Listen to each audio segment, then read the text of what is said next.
हमारे साथ अम्बा प्रसाद के पिताजी योगेंद्र साहब हैं, पूर्व मंत्री भी रह चुके हैं। योगेंद्र जी, इस बार का मुकाबला कैसा देख रहे हैं आप?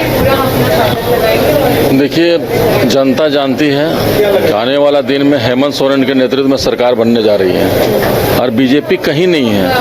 कितनों 4 सीएम और कई नेता यहाँ पर उतार रहे हैं, प्रधानमंत्री को उतार रहे हैं, तो पिछले बार भी उतार करके देख चुका है। इसलिए जनता जो है हेमंत सोरेन जी ने जो काम किया है, मैया योजना, अबुआ आवास और कई ऐसे कल्याणकारी योजनाएं उन्होंने लाई है, जिसका जो है आपका असर दिख रहा है पूरा झारखंड में। लेकिन बीजेपी घुसपैठ, गोगो दीदी योजना, बेरोजगारी का मुद्दा, भ्रष्टाचार का मुद्दा, सीएम के जेल जाने का मुद्दा, कई मुद्दों को उठा रही है, तो इसका कैसे जवाब देंगे? आप 2014 में देखे होंगे कि बीजेपी लाया था, नहीं चलेगी भ्रष्टाचार की मार, नहीं चलेगी महंगाई की मार, नहीं चलेगी बेरोजगारी की मार, लेकिन सारा मार से झेल रही है। जल जंगल जमीन आज लारा एक्ट 2013 को संशोधन करके कंपनियों को जो है लाभ दिलाने काम किया, फॉरेस्ट राइट एक्ट का संशोधन करके कंपनियों को लाभ दिलाने काम किया। इसलिए जल जंगल जमीन का वो बात करना उसके लिए मतलब थोथी दलील है। और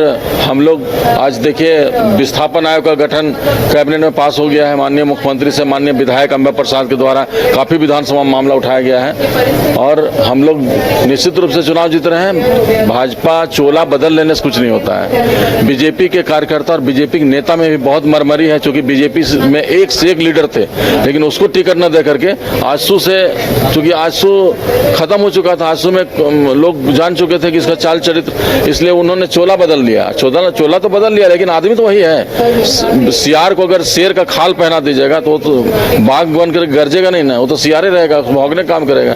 इसलिए उसमें कोई क्वालिटी नहीं है और बीजेपी के नेता और बीजेपी के लीडर लोग विरोध में उतरे हुए हैं और निश्चित रूप से आने वाला दिन में अम्बा प्रसाद भारी बहुमत से जीतेगी।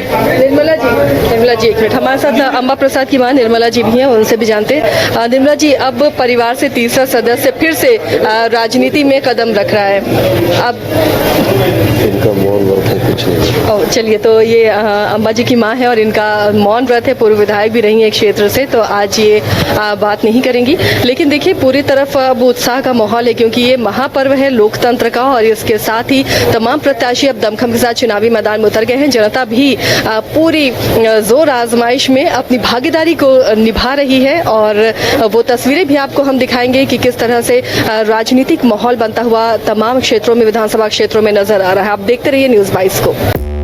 5 राज्य, 61 शहर, 150 प्रोजेक्ट और एक वास्तु विहार। नई सोच, नया घर, बनाए रखिए अपना प्यार, सेवा में है वास्तु विहार।